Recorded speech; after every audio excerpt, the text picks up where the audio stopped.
माँ का श्राद्ध, एक भावुक कथा। दीदी याद तो है ना, कल माँ का श्राद्ध है।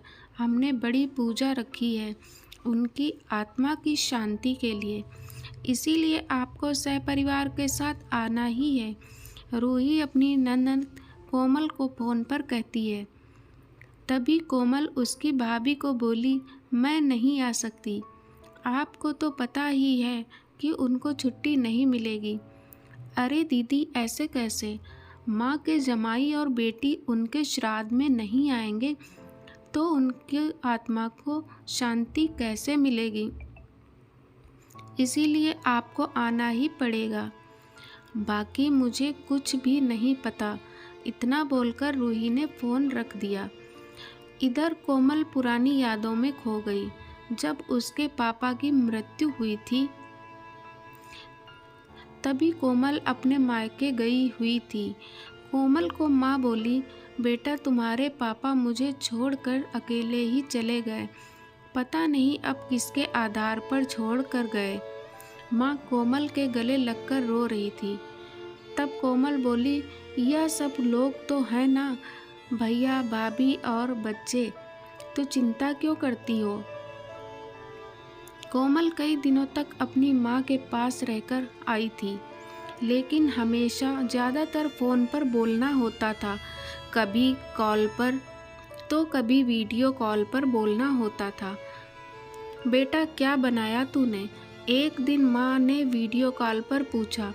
माँ, आलू की सब्जी और रोटी बनाई है, कोमल ने जवाब दिया। माँ बोली, अरे वाह। सब्जी का नाम सुनते ही माँ की आंखों में एक अलग ही चमक देखने को मिली, जो कोमल को दिखी। तभी कोमल माँ को बोली, माँ तुम्हें खाने का मन हो रहा होगा तो भाभी को बोलो बनाकर दें। कोमल हंसते हुए माँ से बोली। तभी माँ बोली, नहीं नहीं, अब इस उम्र में आलू कहाँ पचते हैं। मैं तो ऐसे ही बोल रही थी। जब तुम्हारे पापा हुआ करते थे तब बहुत बार बनाती थी। भाभी का तो नाम लेते ही जैसे माँ की आंखों की चमक गायब सी हो गई। माँ ने कॉल रख दिया। माँ को क्या हो गया? ऐसे क्यों बोल रही थी? वह सब ठीक तो होगा ना? कोमल अपने आप से बातें कर रही थी। ऐसे बहुत बार खाने की बातों पर बातचीत होने पर माँ की आंखों का भाव बदल जाता, लेकिन ऐसा क्यों था वो समझ नहीं पाई। लेकिन इसके पीछे का राज उसके समझ में आया जब वह छुट्टियों में 2 दिन के लिए मायके गई थी। एक दिन कोमल माँ के कमरे में माँ के साथ गपशप कर रही थी। तभी, दीदी खाना खाने चलो, रूही माँ के कमरे में आकर कोमल को बोली। चलो माँ, तुम भी खाना खा लो, कोमल उठते उठते हुए बोली। अरे दीदी, नहीं नहीं, माँ को क्यों तकलीफ देना, वह यहीं पर खाना खा लेंगी, आप चलो, रूही बोली। लेकिन भाभी, लेकिन कुछ नहीं दीदी, आप चलो, माँ के घुटनों में दर्द होता है, इसलिए माँ कमरे में ही खाना खाती हैं, रूही स्पष्ट रूप से बोलती है। तो फिर भाभी, मेरा भी खाना यहीं पर लाओ, हम दोनों साथ में खाना खाएंगे, ऐसे कोमल अपने भाभी को कहती है। इस पर रूही कुछ नहीं बोल पाई, लेकिन कोमल को साफ तरीके से समझ में आ गया कि रूही को यह सब पसंद नहीं आया। वह चुपचाप वहाँ से निकल गई और थाली में पूरी सब्जी, रायता, अचार लेकर आई और माँ के लिए खिचड़ी। माँ, यह क्या है? तुम यह सब नहीं खाने वाली हो क्या? कोमल माँ को बोली। उतने में रूही बोली, अरे दीदी, माँ को यह सब हजम होता ही नहीं, इसलिए मैं उनको खिचड़ी और दाल ही देती हूँ। इतना बोलकर रूही वहाँ से निकल गई। माँ ने अपनी प्लेट उठाई, पर माँ का ध्यान कोमल की प्लेट पर ही था। यह देख कोमल सुन्न सी पड़ गई।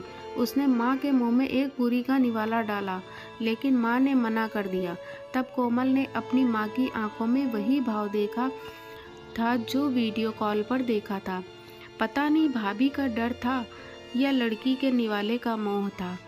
तब भी कोमल ने पूरा खाना माँ को खिलाया और खुद खिचड़ी खाने लगी। 2 दिन कोमल वहीं पर थी और कोमल माँ को उसकी प्लेट का खाना खिलाती और खुद खिचड़ी खाती। ऐसे 2 दिनों तक चला। माँ के बहुत मना करने के बाद भी कोमल मात्र जिद में माँ को खाना खिला रही थी। वह बोली, भैया मैं कुछ दिनों के लिए माँ को अपने घर ले जाती हूँ। घर जाने से पहले कोमल ने अपने भाई तन्मय को पूछा। वह बोला, क्या तुम्हारा दिमाग खराब हो गया है? लोग क्या कहेंगे? बेटा, माँ को तकलीफ देता होगा, इसलिए माँ अपनी बेटी के घर रहती है। तन्मय गुस्से में बोला, अरे बाबा, सही तो बोल रहा है वह। माँ बेटी के घर जाती है क्या भला? तू आराम से जा अपने घर, मेरी चिंता मत कर, मैं यहाँ खुश हूँ। बेटे की बातें सुनकर माँ बोली। कोमल ने बहुत जिद की, लेकिन माँ बेबस थी। कोमल उदास मन से अपने घर वापस आई। कुछ दिनों बाद खबर आई कि माँ अब नहीं रही। इस खबर ने सब कुछ खत्म कर दिया था। कोमल को पता था कि माँ कितनी तकलीफ से गुजरी, लेकिन माँ को दूसरा लड़का नहीं था, बल्कि एक लड़की थी, इसलिए वह कुछ नहीं कर सकती थी। कोमल अकेले ही माँ के श्राद्ध में आई। आज माँ के श्राद्ध में 56 तरह के भोग बनाए गए। सब लोग मज़े से खा रहे थे। लोगों ने रूही और तन्मय की वाहवाही करने में कोई कसर नहीं छोड़ी। दुनिया में सबसे अच्छा बेटा और सबसे अच्छी बहू कह रहे थे उन्हें। माँ के गुजर जाने के बाद इतना विचार कर रहे हैं तो माँ जिंदा थी तब कितनी सेवा की होगी दोनों ने। कोमल दुखी होकर माँ की तस्वीर की तरफ देख रही थी। तभी दीदी, चलो आप भी खाना खा लीजिए, रूही कोमल को बोली, जो माँ के रूम में माँ की तस्वीर सीने से लगाकर रो रही थी। वह बोली, नहीं भाभी, मुझे नहीं खाना। लेकिन क्यों? आप नहीं खाना खाओगे तो माँ की आत्मा को कैसे शांति मिलेगी? रूही कोमल को बोली, भाभी, जिस खाने के लिए मेरी माँ जब जिंदा थी तब तरसती थी, उसे मरने के बाद दे रहे हो तो वो कैसे तृप्त होंगी? सोच कर देखो एक बार, आज आपने पकवानों का ढेर लगाया है। माँ जिंदा थी तब आपने उनकी मनपसंद खाने के 2 निवाले खिलाए होते तो माँ वैसे भी तृप्त हो चुकी होती। वही माँ का असल से श्राद्ध कहलाता। या जो हो रहा है वह सिर्फ एक दिखावा है। इसकी वजह से माँ कैसे तृप्त हो पाएंगी?